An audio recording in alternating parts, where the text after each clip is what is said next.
Alright, we're here in Frankenmuth putting the finishing touches on the water heater install.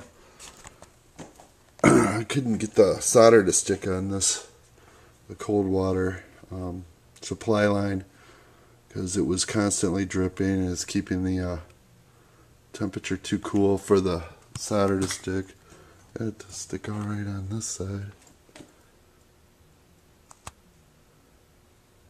Yeah, I'm not the best solderer in the world. So what I went with is a shark bite on this side. And that's very good. Right now I'm working on attaching this electrical down the plate.